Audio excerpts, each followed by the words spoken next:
우리 몸을 우리를 이렇게 만드는 형성하고 우리를 이렇게 특징 짓고 결정 짓는 것은 무엇이 특징 짓느냐면요, 우리 세포 안에 있는 혈관에 있는 유전자가 결정 짓습니다. 그리고 여러분이 키가 크고 키가 작은 것, 여러분 뜻대로 안 되죠.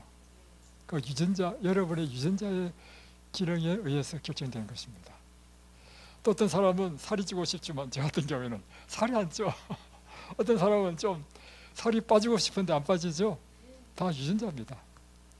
또 어떤 사람은 태어나면서부터 머리가 비상한 사람이 있고요, 어떤 사람은 아무리 공부해도 안 되는 사람이 있습니다. 다 뭐예요? 유전자입니다. 그리고 여러분, 그래서 사실은 제가 이걸 다 이제 이해를 해보니까요, 모든 사람을 사랑할 수밖에 없는 거예요. 태어나기를 그렇게 태어났는데 못생겼다고 미워하고, 또 둔하다고 미워하고, 뚱뚱하다고 미워하고, 그렇게 하면 안 됩니다, 여러분. 그분은 뭐 그렇게 하고 싶어서 그렇습니까? 그러니까 이걸 이해하면요, 모든 사람을 그 모습 그대로, 하나님께서 우리를 어떻게 받아주셔요?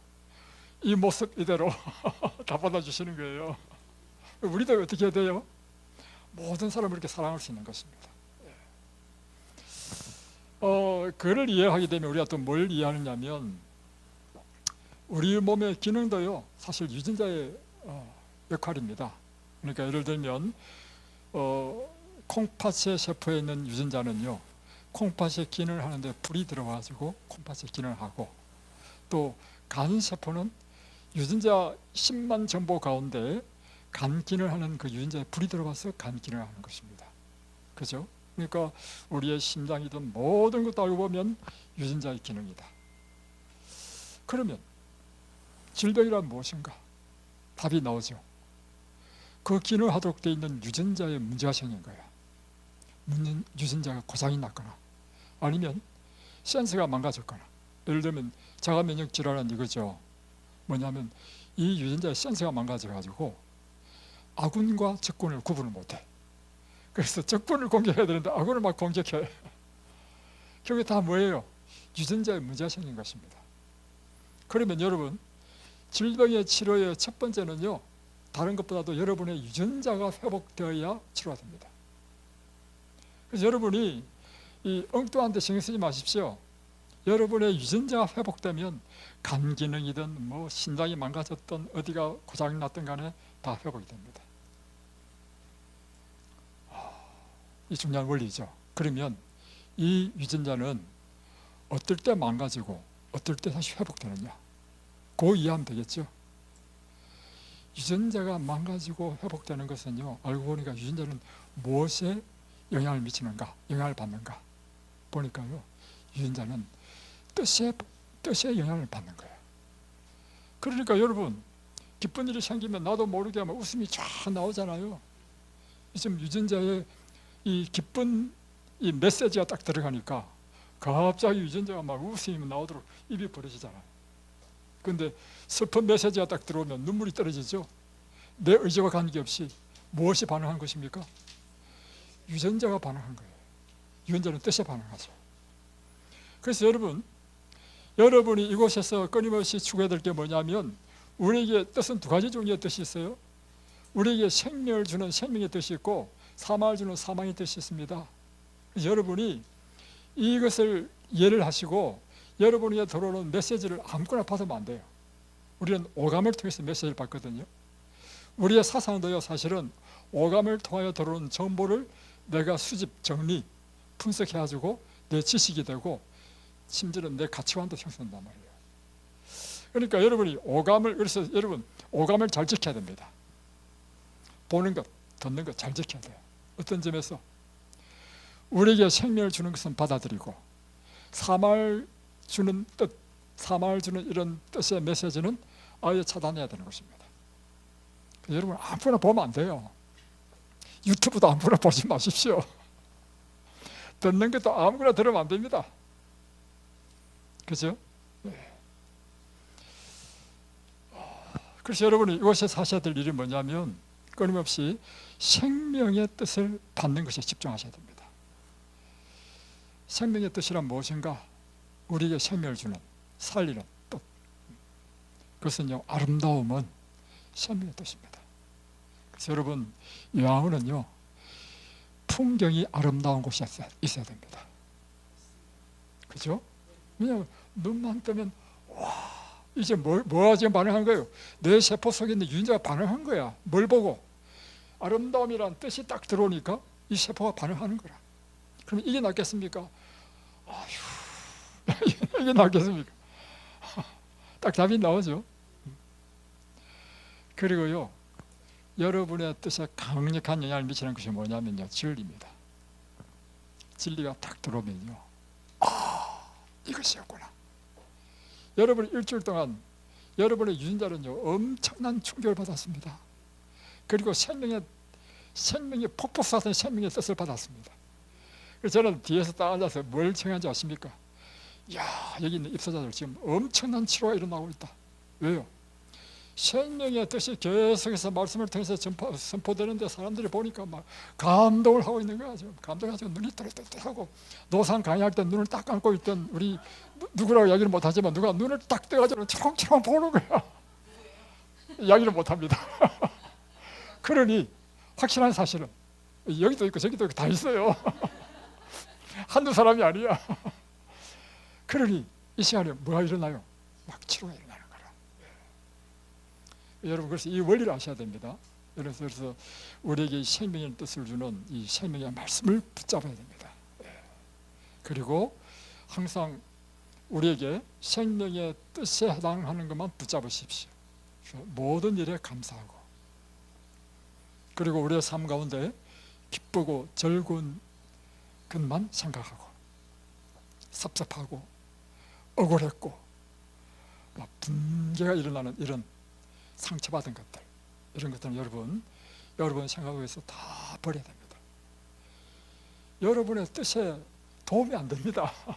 여러분의 유전자에 피해를 줍니다. 그리고 또 여러분이 아셔야 될 게 있습니다. 뭐냐면 유전자가 뜻에 반응하지만 또 유전자가 또 반응하는 것이 있습니다. 그것은 뭐냐면 유전자도 알고 보면요, 단백질입니다. 그래서요, 여러분의 유전자가 무엇에 반응하냐면 햇빛에 반응하고요, 물에 반응하고요, 영양식에 반응합니다. 자, 다시 한번 중요한 이야기죠. 유전자가 뜻에만 반응하는 줄 알았는데 알고 보니까 유전자는 이 세포는 다 물질이죠. 단백질입니다. 단백질이 뭐에 영향을 받느냐?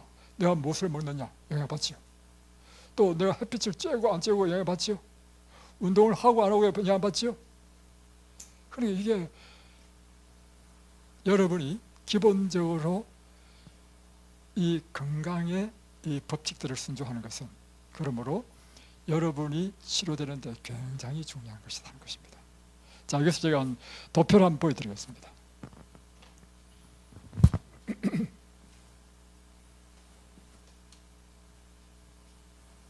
자, 먼저 제가 말씀드리는 것은 이따 이제 우리의 몸의 기능을 결정하는 유전자 영향을 미치는 것인데, 먼저 뜻에 반응한다. 스트레스 팍 받아 보십시오. 병납니다.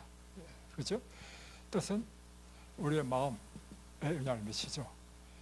이것을 결정하는 것이 영입니다. 그래서 여러분의 예수님께서 하신 말씀이 맞아. 살리는 것은 영이니 육은 무익하니라. 내가 너에게 이런 것이 영이요 곧 생명이라. 맞죠? 그런데 이것이 알고 보니까 물질에 반응하는데, 이 물질이 이런 것이 뭐냐면 환경적 요인이야. 환경의 요인이 뭐냐면, 여러분, 공기가 깨끗한 곳에 있는 사람은 공기가 탁하고 공기가 많은 데 있는 사람보다 더 건강하겠습니까? 건강하죠. 다음에 물이 깨끗하면 좋겠습니까? 햇볕이 잘 드는 이런 햇볕이 좋은 곳에 있으면, 그래서 여러분 집 지을 때 다 어떤 향을 짓습니까? 남향을 짓죠. 보다 더 햇볕을 많이 받으려고. 그리고 실제적으로요, 이 북반구나 남반구 극지방에 살면 살수록 겨울에 자살자가 많이 생깁니다. 햇볕의 일조량이 작아가지고 우울증이 걸린다는 말이에요. 그래서 자살한다는 거예요. 무엇에 영향을 받아요? 환경적인 요인에 영향을 받는 것입니다. 그뿐만 아니라 여러분, 생활 습관의 요인도 있습니다.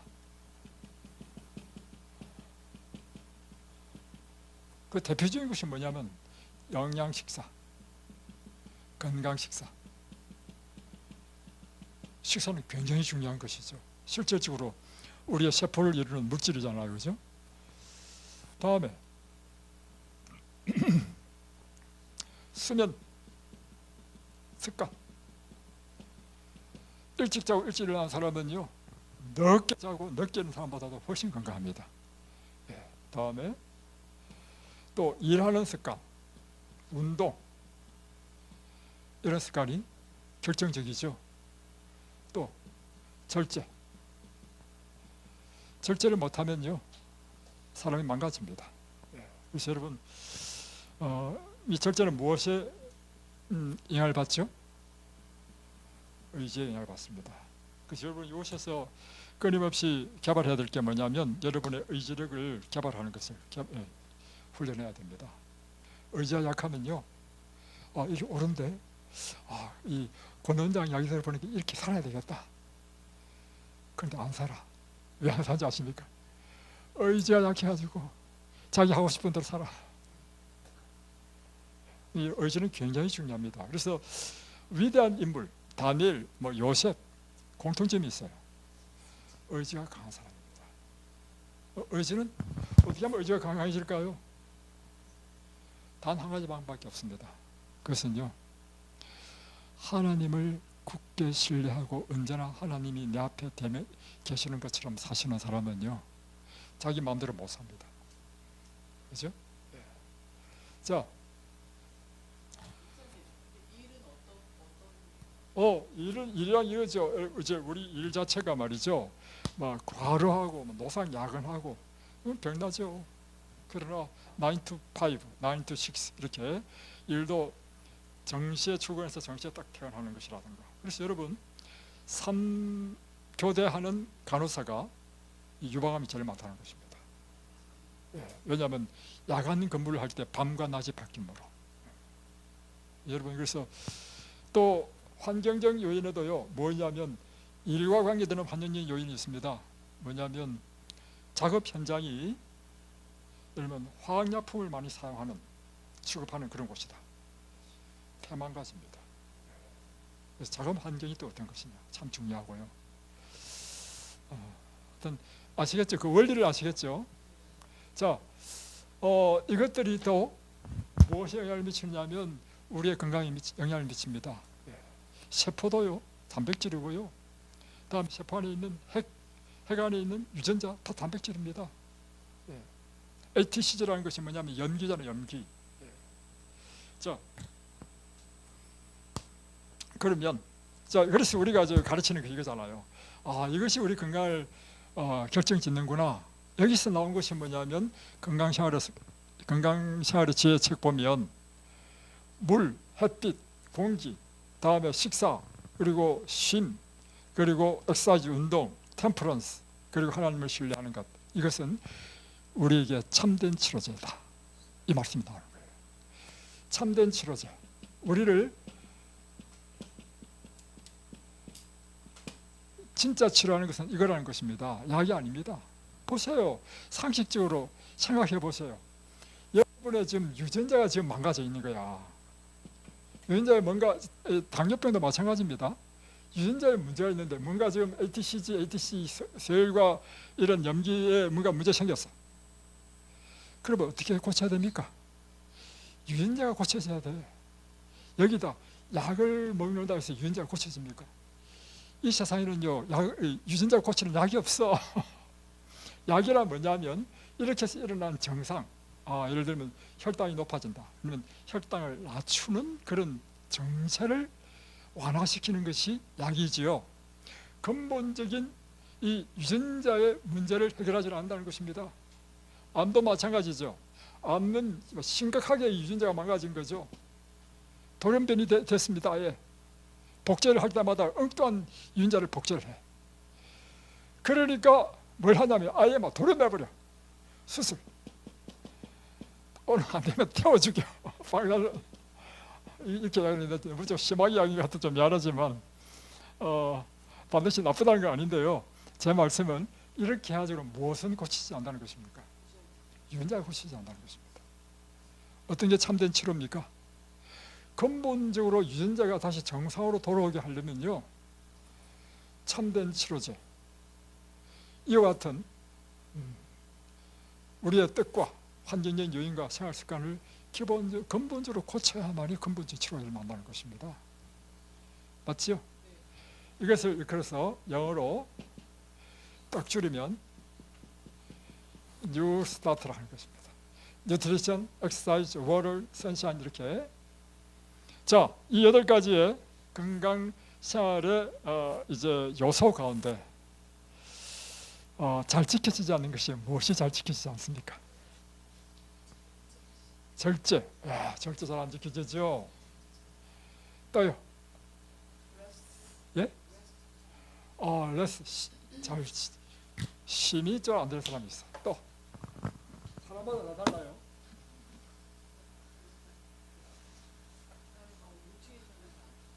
그렇죠? 과시가 과시. 예, 그래요. 뉴트리션도 문제가 생기고 사람마다 다 문제가 있는데요. 오늘 제가 N과 E를 간단하게 좀 이야기하겠습니다. 특별히 N은 기본적으로 2가지를 생각하시면 됩니다. 무엇을 먹을 것인가, 어떻게 먹을 것인가. 그렇죠? 무엇을 먹어야 됩니까? 하나님께서 우리에게 지정하신 창세기 1장 29절의 음식을 먹으면 되고, 어떻게 먹을 것인가? 그것은 이곳에 이든밸리에서 가르치는 것처럼 밥은 몇 번 씹어라. 이게 잘 안 돼요, 사람들이. 그런데 문제는 뭐냐면, 이게 문제예요. 내가 식사하다가 보면 안 해. 그럴 때 내가 걔도 밥 먹을 때는 건드리지 않는데 밥상에서 잔소리하기가 참 어려운 거라. 이야기를 못해 사실은. 요시아를 빌어서 얘기하는데요. 밥은 100번, 반찬은 몇 번요? 예, 이거 꼭 지키시면 이게 제일 중요하고요. 다음에 밥을 먹고 난 다음에 바로 자리에 눕지 않는 것 아주 중요합니다. 그래서 밥을 식사 후에는 가벼운 산책을 하시라는 것. 다음에 또 하나는 식사할 때 스마트폰이나 책이나 이런 거 보시면 안 됩니다. 식사는요, 엄청난 에너지를 필요로 하고요, 식사할 때 모든 피가 위로 다 몰립니다. 근데 여러분이 스마트폰 보고 뭐 책 보고 신경 쓰잖아요. 그러면 피가 분산됩니다. 소화에 결정적으로 장애를 일으킵니다. 그래서 식사할 때는 아무것도 보지 마십시오. 다음에 또 잘 안 되는 것이요, 물 마시는 것입니다. 여러분은 하루에 얼마 정도 물을 마십니까? 와, 250cc로 8컵 마시는 것이 목표입니다. 그런데 대부분의 사람들이 어떻게 물 마시느냐면요, 목마를 때 물 마십니다. 목마를 때 물 마시면 어떻게 되는지 아십니까? 언제 목마르냐면 꼭 밥 먹기 전에 목이 말라. 그렇죠? 밥 먹기 전에 물 마시면 더 안 좋아. 왜냐하면 지금 위액이 쫙 나와서 밥을 준비를 하는데 물을 마셔버리면 위액이 싹 식혀 내려가 버려. 그러니 소화에 도움이 안 된단 말이에요. 그래서 물은요, 우리가 의식을 해서 하루에 2리터를 마시기로 결심을 하고 드셔야 됩니다. 그리고 식사 후에는, 식사가 소화가 다 된 다음에 물 마시는 게 좋기 때문에, 젊은 사람은 2시간만 하더라도 식사 소화 다 되니까 2시간, 나이 들수록 좀 시간 많이 걸리죠. 그래서 2시간 반 이후부터 물을 마시고, 그리고 식사량을 많이 드시면요, 소화에 시간이 더 많이 걸립니다. 그래서 한 끼 식사에 적당한 양을 드셔야만이 여러분의 소화하는 데 에너지를 적게 쓰고, 다음에 물도 마실 수 있고, 다음에 더 좋은 거는 뭐냐면, 다음 식사 때가 될 때 배가 고파야 돼요. 배가 안 고프면 그건 사실은 정답은 뭐냐면 밥을 안 먹어야 됩니다. 근데 밥을 먹지 말라면 큰일 나죠.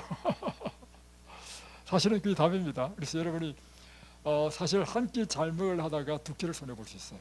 그러니까 여러분 욕심을 버리시고 매 끼마다 적당한 양. 그래서 적게 드시라는 건 아닙니다. 적당한 양을 드시고 과식하지 마시라. 자, 예, 물은 참 중요합니다. 왜 물이 중요하냐면 건강은 어디 있냐면 피의 순환이 있습니다. 피가 깨끗해야 됩니다.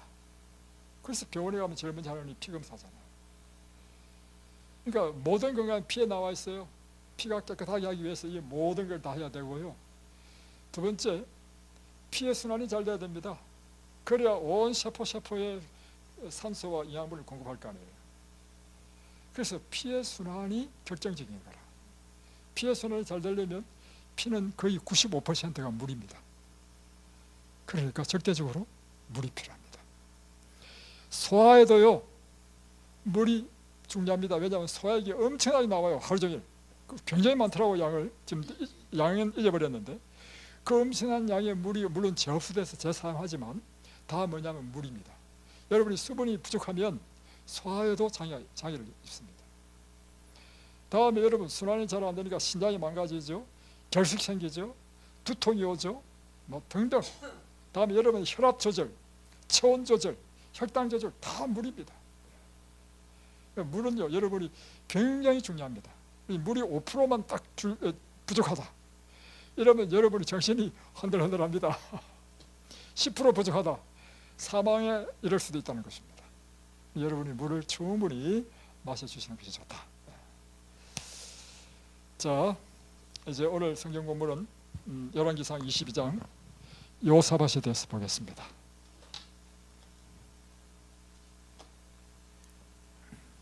이제 드디어 오늘로 열왕기상을 다 뗍니다. 내일부터는 열왕기 하로 들어가겠습니다.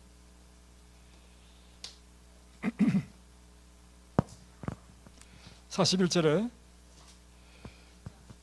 22장 열왕기상 22장 41절입니다. 이스라엘의 아합 제4년에 아사의 아들 여호사밧이 유다의 왕이 되니 이제 아사의 뒤를 이어서 여호사밧이 유다의 왕이 되었습니다. 여호사밧이 왕이 될 때 나이가 35세라 35세 왕이 됐습니다. 예루살렘에서 25년 동안 다스리니라. 그리고 25년 동안 다스리고 죽었으니까 60세에 죽었습니다. 그의 어머니의 이름은 아수바라 실리의 딸이더라. 자, 43절 여호사밧이 그의 아버지 아사의 모든 길로 행하며 돌이키지 아니하고 여호와 앞에서 정직히 행하였으나 산당은 패하지 아니하였으므로 백성이 아직도 산당에서 제사를 드리며 분향하였더라. 하고는 사실 여호사밧의 이야기는요 얼마 안 됩니다. 그러면서 45절을 보시면 여호사밧의 남은 사적과 그의 부린 권세와 그가 어떻게 전쟁하였는지는 다 유대왕 역대지략에 기록되지 아니하였느냐. 그러니까 유다 나라의 역대지략에 보다 더 자세하게 여호사밧의 그의 삶, 행적, 치서를 기록했다는 것입니다. 그러면 역대지략이 뭐냐? 역대지략이란 이것입니다. 우리나라에 이조실록 있죠. 이조실록이 뭡니까? 사관이 있어가지고요 왕의 모든 하루에 하는 말 모든 걸 다 기록하는 것입니다. 그리고 그 왕이 그걸 보고 싶어도 절대 못 봅니다. 그래서요 왕이 누구한테 다른 사람한테는 아부할 일이 없는데 누구한테는 아부하냐면 자기 역대실록을 쓰는 사관한테는 잘 봐야 되니까. 이것이 우리 이조나라뿐만 아니라 조선시대뿐만 아니라 유대나라에도 그런 것이 있으라고 봅니다. 그래서 이것을 기록하는 그에 보면 다 자세히 나와 있다. 우리는 이것을 보다 더 자세히 볼 수 있는 것이 뭐냐면 역대상과 하에 보면, 물론 여기서 말하는 유대왕의 역대지략 책은 아니지만 이제 바벨론에서 돌아온 이후에 기록한다고 보는데 이 역대상하에 보다 자세하게 기록되어 있습니다. 그래서 역대하 17장부터 20장까지 무려 4장에 걸쳐서 여호사밧에 대한 기록이 기록되어 있습니다. 그래서 역대하 10장 넘어가겠습니다.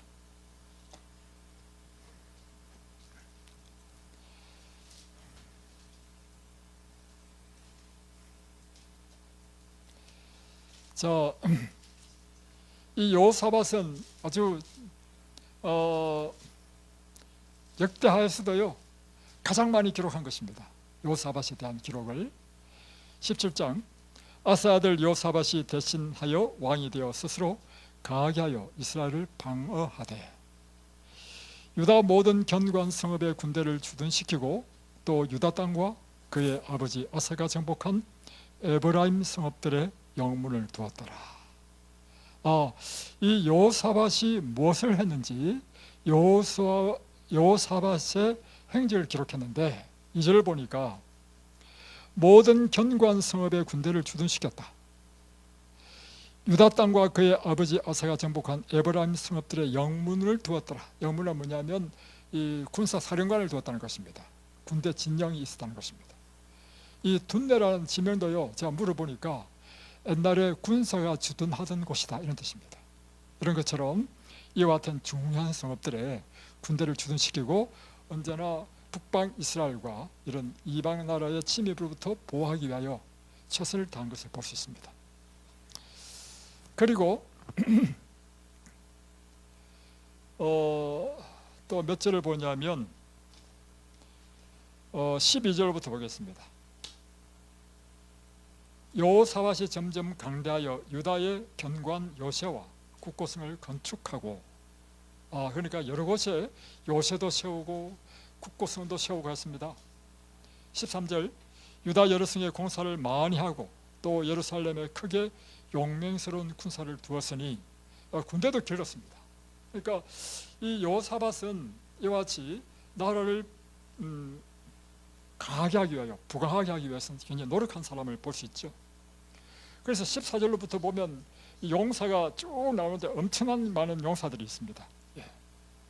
다음에 두 번째 이 여호사밧의 행적을 기록한 것이요 3절부터 또 나옵니다. 잘 보세요. 여호와께서 여호사밧과 함께 하셨으니 이는 그가 그의 조상 다윗의 처음 길로 행하여 바알들에게 구하지 아니하고 4절 오직 그의 아버지 하나님께 구하며 그의 계명을 행하고 이스라엘의 행위를 따르지 아니하였습니다. 그러니까 여호사밧은 하나님을 의지하고 하나님의 계명을 따르고 그리고 이스라엘의 행위 곧 하나님의 그 범죄하는 일을 하지 않은 왕이었다 이런 뜻입니다. 그리고 또 6절 보십시오. 그가 전심으로 여호와의 길을 걸어 산당들과 아세라 목산들도 유다에서 제거하였다. 그것도 다 적혔다는 것입니다. 그리고 7절에 보면 그뿐만 아니라 그가 왕위에 있은 지 3년에 그의 방백들 벤하일과 오바댜와 스가랴와 느다넬과 미가야를 보내어 유다 여러 성읍에 가서 가르치게 하고 그러니까 백성들을 가르치는데 뭘 가르쳤느냐 8절 보세요. 이름이 쭉 나오는데 다 생략하고 9절 그들이 이런 여러 사람들을 보내가지고 그들이 여호와의 율법책을 가지고 유다에서 가르치되 그 모든 유다 성읍들로 두루 다니며 백성들을 가르쳤더라. 그러니까 여호사밧 자신만 이와 같이 산당을 폐하고 아세라 목상을 찍어 부수고 바알을 쫓지 아니하고 하나님의 율법을 따라 순종하는 삶을 살 뿐만 아니라 이 성읍에 지도자들을 보내가지고 레위인들이었겠죠. 율법을 가르쳤다는 것입니다. 백성들에게. 그러니까 전 나라를 하나님께 돌아오게 하는 아주 위대한 일을 한 것입니다. 율법이라는 것은 뭐냐면 하나님의 그 당시에는 율법이라는 것은 모세오경을 말합니다. 모세오경. 자, 율례와 규례 다 똑같은 말입니다. 이렇게 했더니 어떻게 됐느냐면 보세요. 여기 보면 5절 그러므로 여호와께서 이렇게 하니까 하나님께서 자 나라를 그의 손에서 견고하게 하시매 유다 무리가 여호사밧에게 예물을 드렸으므로 그가 부귀와 영광을 크게 떨쳤더라. 이렇게 선한 정치를 하니까 백성들이 감동을 받아가지고 왕에게 예물과 예물을 드렸는데 그래서 왕이 부귀와 영광이 아주 크게 됐다는 것입니다. 그뿐만 아니라 여기 보세요. 또 10절에 보면 여호와께서 유다 사방의 모든 나라에 두려움을 주사, 그러니까 유다 사방의 나라들에게 두려움을 줘가지고 감히 유다 나라를 공격하지 못하도록 하셨다는 것입니다. 그래서 여호사밧과 싸우지 못하게 하심에 11절 블레셋 사람들 중에서는 여호사밧에게 예물을 드리며 언으로 조공을 바쳤고, 블레셋 사람도 이 유다에게 조공을 바치고, 또 아라비아 사람들도 짐승 떼 곧 순양 7,700마리와 순염소 7,700마리를 또 조공을 드리고, 이렇게 해서 여호사밧이 점점 강대해졌다는 것입니다.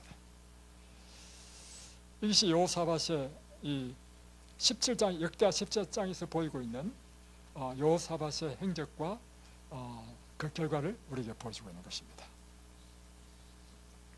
여러분, 이 여호사밧의 치서를 통해서 우리는 계속해서 반복해서 배우는 위대한 영적인 교훈이 있죠. 그것은 무엇입니까?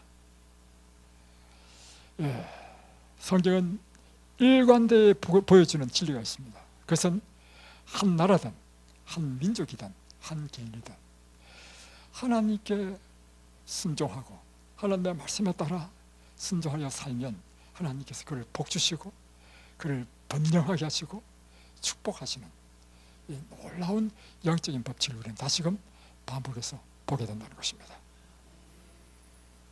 그래서 신명기 26장 16절에 보면 이런 말씀이 있습니다. 하나님께서 그러한 나라 민족 개인을 칭찬과 명예와 영광으로 모든 민족 위에 뛰어나게 하신다는 것입니다.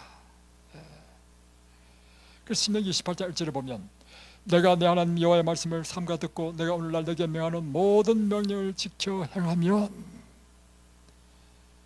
하나님께서 내게 모든 민족 위에 뛰어나게 하시고 들어가도 복을 받고 나와도 복을 받게 할 것이며, 또 신명기 26장에는 하나님께서 너를 자기의 보배로운 백성으로 삼으시고 너의 칭찬과 여호와께서 너의 칭찬과 명예와 영광으로 그 모든 민족 위에 뛰어나게 하시고 그리고 너는 내 하나님의 성인이 되리라.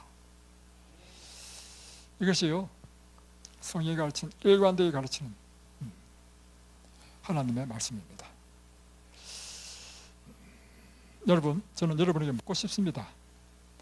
우리가 하나님 말씀에 순종하다는 의미가 뭘까? 그러면 여호사밧이 같이 보면 하나님의 계명을 행하고 이스라엘의 행위를 따르지 아니하였다 했고 이렇게 했는데, 오늘 그러면 이 법칙은 오늘 우리에게도 적용되겠죠? 그러면 하나님의 말씀을 순종한다는 의미는 무엇인가 하는 것입니다. 복잡한 것도 아니에요. 첫 번째, 먼저 하나님의 뜻이 무엇인지를 알아야 되는 것입니다. 하나님의 뜻이 어디에 다 기록되어 있죠?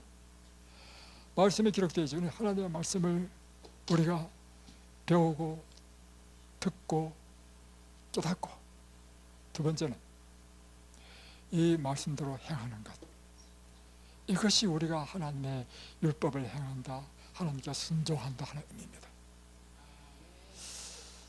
그런데 많은 사람에 있어서요 어떤 문제가 있는지 아십니까? 많은 사람 문제는 이것입니다. 듣기는 듣는데 행하지를 않아. 이게 문제야. 이게 그것은요 교회는 열심히 다니는데 가르친 대로 안 살아. 이게 문제야. 그래서 오늘 하나님께서 이 여호사밧에게 주신 이 축복을 못 받는다는 것입니다. 자, 보십시다. 그래서 이제 우리가 이런 하나님의 말씀에 따라 순종하는 것은 무엇이 필요하냐면 도덕적인 용기가 필요한 것입니다. 다시 말하면 주변 사람은 그렇게 살지 않는데 나는 하나님의 뜻대로 딱 살려고 하면요 주변 사람들의 저항이 있고 반대가 있겠죠. 무엇이 필요합니까? 용기가 필요해요. 도덕적인 용기가 있어야만이요 우리가 하나님의 뜻대로 믿음대로 살 수 있다는 것입니다. 두 번째는 무엇이 필요하냐면 결코 시들지 않는 열심과 인내가 필요한 것입니다. 하나님의 말씀을 따라 순종하는 삶이 순탄하게만 하다면 순종 안 할 사람 누가 있겠습니까? 그러나 하나님 말씀을 순종한다는 의미는요, 내 자아를 굴복해야 되는 문제, 내가 가장 좋아하는 것을 포기해야 되는 문제도 포함되고, 그리고 참고 인내하는 것도 필요하고, 하나님 뜻을 향하기 위해서. 이것이 우리가 하나님의 말씀에 순종한다는 의미입니다.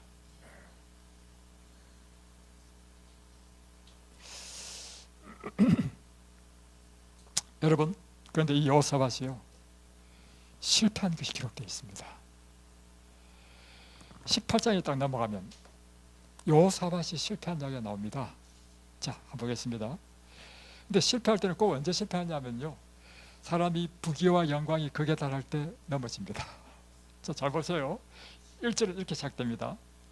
여호사밧이 부귀와 영광을 크게 떨쳤고 아합 가문과 혼인함으로 인척 관계를 맺었더라.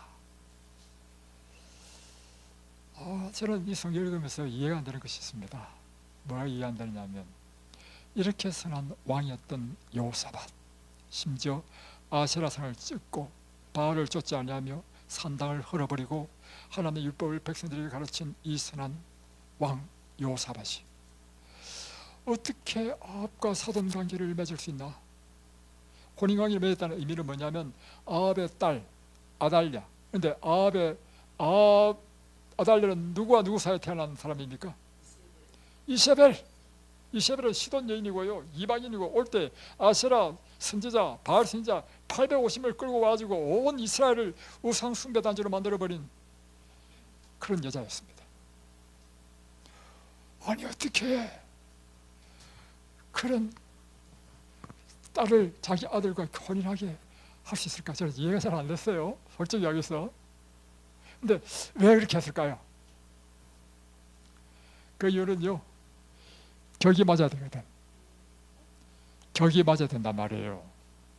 자기가 왕이고 자기 아들은 왕자고 그 집에도 왕이고 공주니까 왕자와 공주와 결혼하는 게 격이 맞는 거지 않습니까? 그리고 또 한 가지는 제 거룩한 상상력입니다. 이스라엘과 항상 분쟁이 있었어. 이 혼인관계를 맺게 되면 이제 이스라엘과 싸울 일이 없어. 이런 정략적인 목적으로도 결혼시켰을 것이다. 그런데 여러분, 성경은 분명히 이야기했습니다. 모세오경에 보면 하나님을 이렇게 섬기지 않는 사람과 결혼하지 말라 했습니다. 신명기에도 보면 어떻게 나와 있냐면, 이렇게 나와요. 신명기 아니라 고린도 몇 장이냐면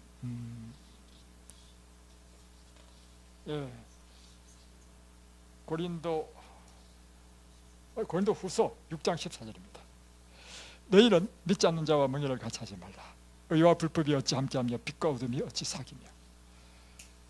이런 말씀이 분명히 있단 말이에요. 그런데 혼을 했어. 이것은 여호사밧이 하나님의 뜻을 순종한 것입니까? 순종하지 않은 것입니까? 그래서 여호사밧이, 내가 볼 때는 그래요.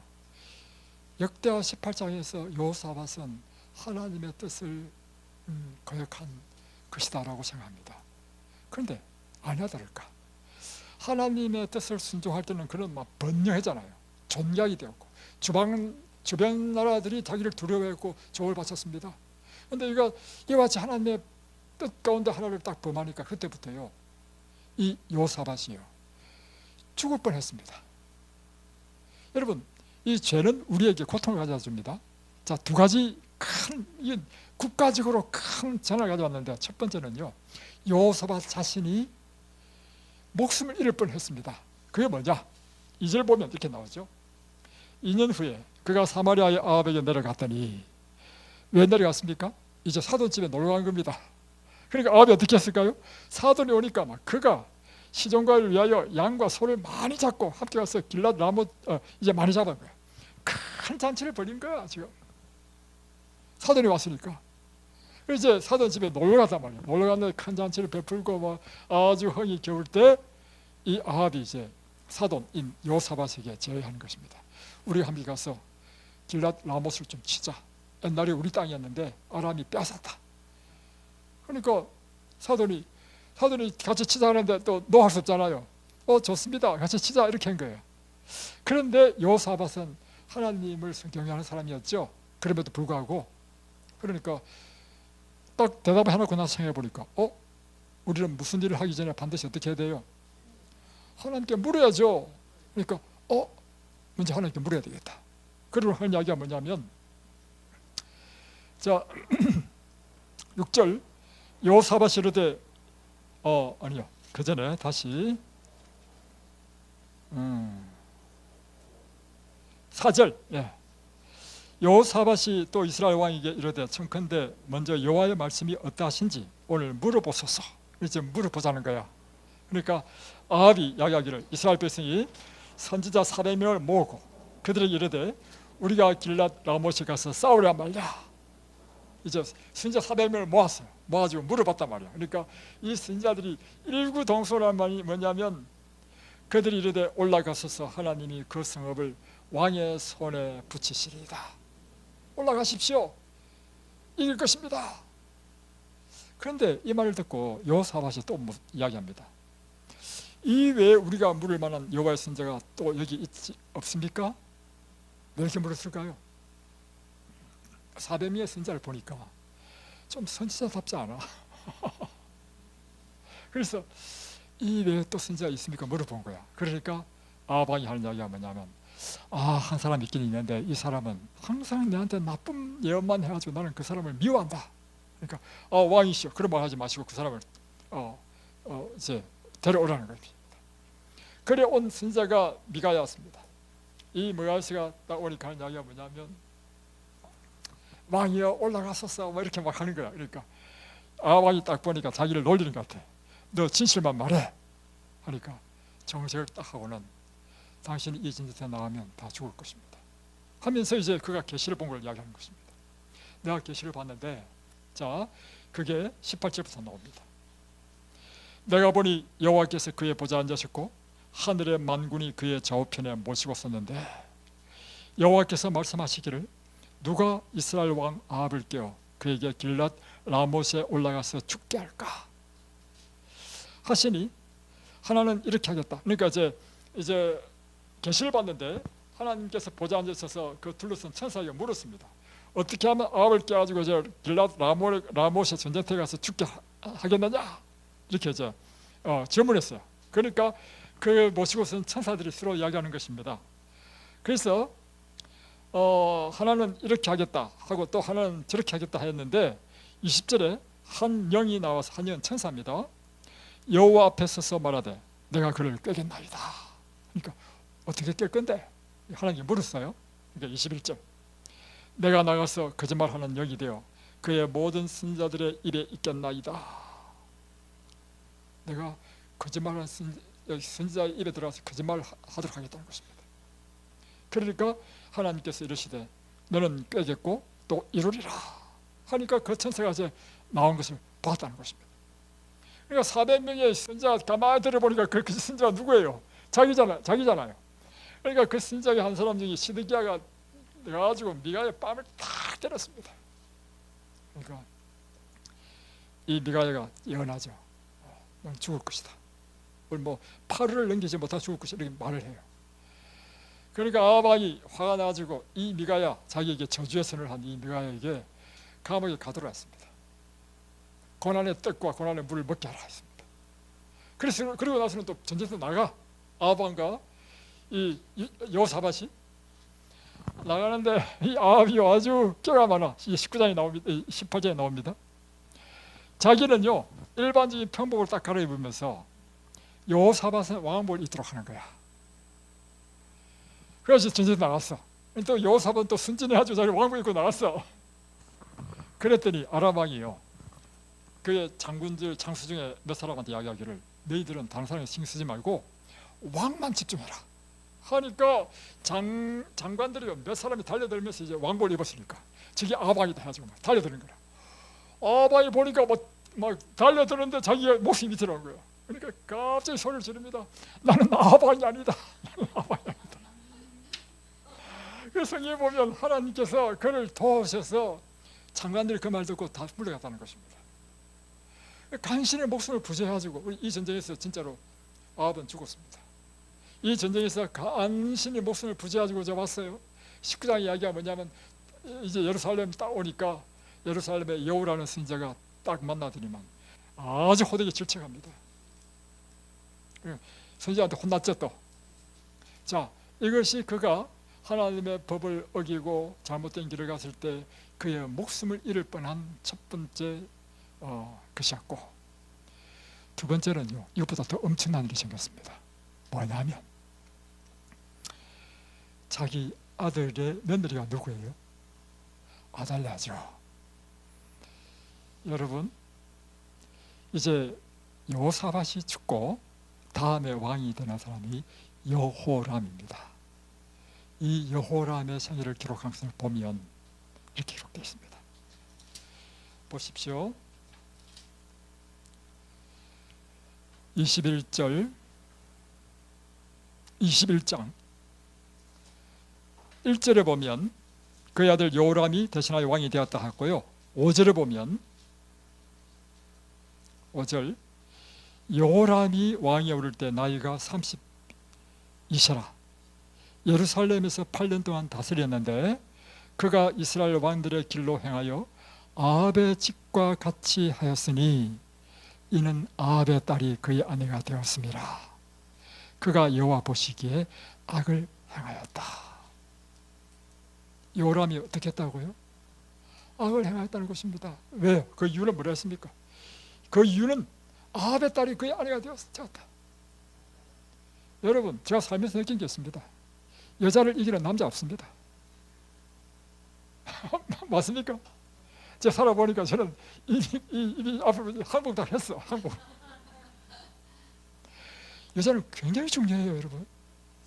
결국은 남자는요, 여자가 뜻대로 다 움직일 수밖에 없어. 저는 제 차한테 놀라는 게 있는데요. 제 차는요, 저한테 한마디도 안 합니다. 그리고 자기 필요한 게 있잖아요. 기도해요. 그러면 갑자기요, 제가요, 그런 마음이 막 몰라. 기도하는지도 모르는 마음이 막 일어나. 그래서 여보 다시 뭐 필요하지? 하고 뭘 이제 뭐 쓰라고 용돈을 줬단 말이에요. 그러면 제 차 하는 이야기가 여보 고마워가 아니야. 하나님 감사합니다. 그래서 나 놀래가지고 아니 왜? 내가 사실 하나님께 기도했어. 이게 한두 번이 아니고 제 차는 그걸 딱 알아가지고 필요한 거 있으면 하나님께 기도해. 그럼 나는 완전 무슨 리모컨이야. 제 평생에 와. 그래서 여러분 여자는 중요합니다. 특별히 아내를 만나는 게 굉장히 중요합니다. 여호사밧의 가장 큰 실패는요, 이세벨의 딸인 아달랴를 며느리로 삼은 것입니다. 그래가지고 그 나라가 완전히 망쳐졌죠. 다음에 얼마나 악한 왕이었으면 하나님께서 엘리야 선지자를 보내가지고 그의 악함을 징책합니다. 그리고는 하나님의 저주선을 합니다.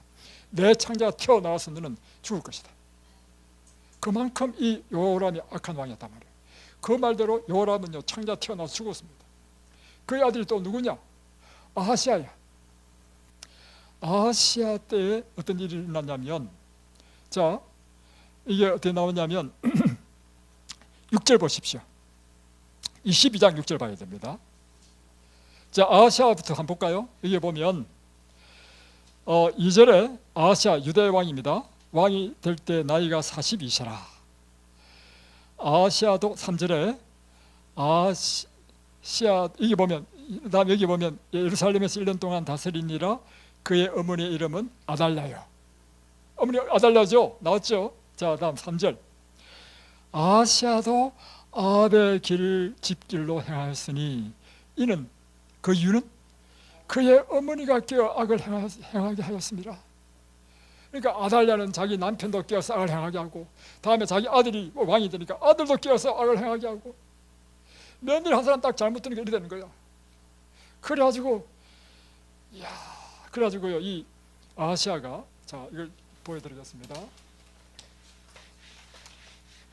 여러분이 성경을 읽을 때 한 가지 주의할 게 있습니다. 뭐냐면 성경에는요, 같은 이름이 계속해서 반복이 나옵니다. 그래서 여호라는 이름도요, 선지자 여호가 있고 이스라엘의 왕인 여호도 있습니다.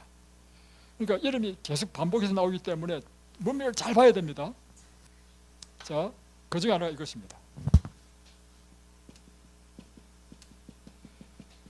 여호사밧 아들이 여호람이죠. 여호람 아들이 아하시아입니다.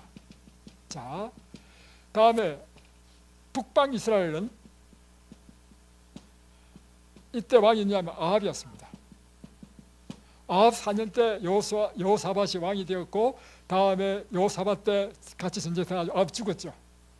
아합이 죽고 그 아들 이름을 뭐라 했냐면 아하시아입니다.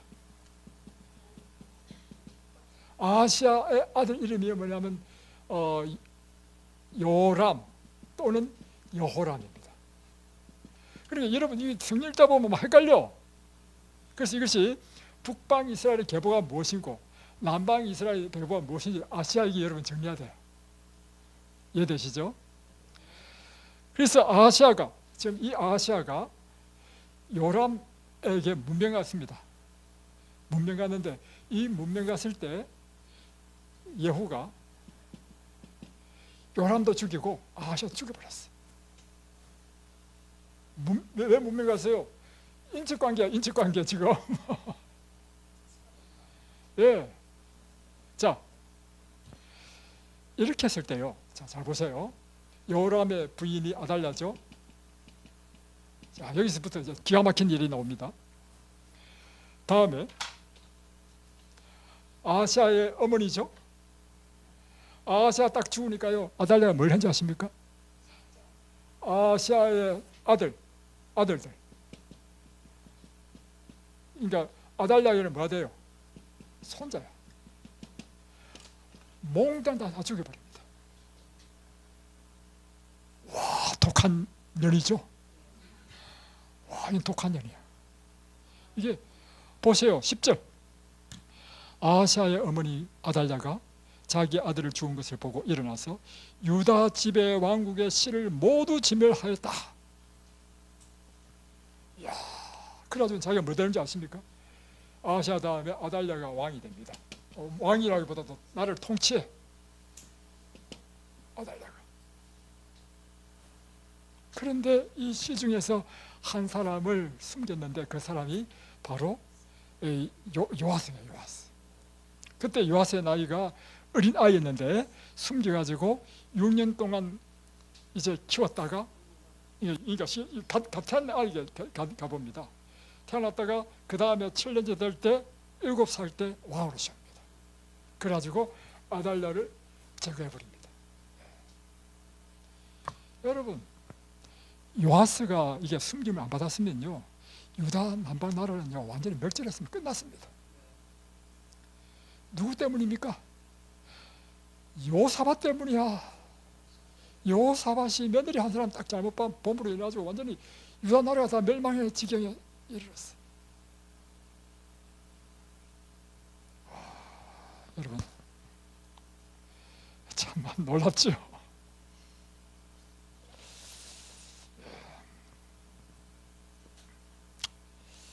여러분, 그래서 역대상을 읽어보십시오. 역대상을 보면 반드시 나오는 게 있습니다. 왕을 할 때요, 그 왕의 어머니는 누구였더라? 또 그 어머니는 누구였더라? 왕이 할 때마다 그 어머니는 누구였더라? 저는 처음에 왜 어머니를 기록했지? 그런데 알고 보니까 굉장히 중요합니다. 그 어머니가 누구냐에 따라서 그 왕의 그 품성이 결정돼 버려. 그래서 유대 나라는요 지금도 그렇답니다. 뭐냐면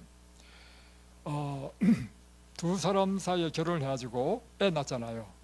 애 낳는데 이 아이가 유대인이냐 유대인이 아닌 차이는 뭐냐면, 남자가 유대인이고 그 신부가 이방인이면요 이 태어난 아이는 이방인 취급한다는 것입니다. 근데 거꾸로 남자는 이방인을 할지라도 여자가 어머니가 유대인이면 그의 태어난 아이는 다 유대인 취급한다는 것입니다. 그 이유는 무엇인가? 목의 사회가 해서 그게 아니고요, 그 이유는 무엇이냐면 아이의 교육을 책임질 사람 누굽니까? 여러분의 자녀도 누가 키웠습니까? 남자는 씨만 뿌렸습니다. 잉태하고 키우고 낳고 기르는 건 다 엄마가 다 해. 여자는 위대합니다. 그래서 제가 우리 자녀들한테 어릴 때부터 제가 교육한 게 있습니다. 너희들은 반드시 믿는 사람과 결혼해야 된다. 첫 번째. 두 번째, 결혼하더라도 그 아버지가, 배우자의 아버지가 최소한 장로급 이상이어야 된다. 그 이유가 뭐냐? 그 이렇게 설명했습니다. 아빠를 보라. 아빠가 아무리 열심히 있었지만 내 엄마가 안 믿는 집안에 시집 와가지고 얼마나 고생했냐. 그러니 아무리 남자가 열심히 있다더라도 그 가정을 봐가지고 장로급 이상 되는 데 시집가라. 그래가지고 우리 아들 그렇게 결혼했고, 그렇게 결혼할 때보다 다들 결혼해보니 그래 됐어. 우리 딸도 이제 막내딸도 했어요. 둘째는요, 항상 우리 자녀를 낳아보면 자녀 가운데 뭐랄까 하여튼 이렇게 톡톡 튀는 애가 있잖아요. 둘째 그런 애였어요. 그래가지고 제가 우리 딸에게요 믿음 안에서 잘 자르고 믿음 안에서 신랑을 얻도록 대학교 졸업하자마자 그 연합대 재무 시험에 치는데 이제 응시를 해가지고 삼육대학에 집어넣었습니다. 그래서 이제 삼육대학에 근무를 했는데, 이 딸은요 갑갑하다고요 한 1, 2년 근무하다가 톡 튀어나와버렸어. 그래가지고 막 이 세상에 나가지고 막 저 두바이까지 가가지고 막 하고 막. 세상적으로는 잘 나갑니다. 지금도 그 회사에서 막 주름 잡고 있어요. 그러다 보니까 어떤 문제냐면, 남자도 재림교인 남자가 시시하게 보이는 거야. 왜요? 재림교인 남자들은 다 이렇게 착하고 온순하잖아요. 그러니까 이제 우리 둘째 사이가 아주 착한 사람입니다. 첫째 사이죠. 그러니까 딸로서는 아주 착한 사람이에요. 그런데도 그래가지고 뭐 이제 침례도 받고 이제 우리 교인이 되기는 됐어요. 그런데 보세요, 뭐가 달랐냐면, 어제 제가 일요일에 전화했습니다. 우리 자녀들이 어떻게 사는가. 먼저 큰아들한테 전화하니까 큰아들 뭐 바쁘게 잘 삽니다. 그래, 뭐 이제 그 분모사로 있으니까 여기 방학일 어떻게 하냐. 방학일 할 일도 없습니다.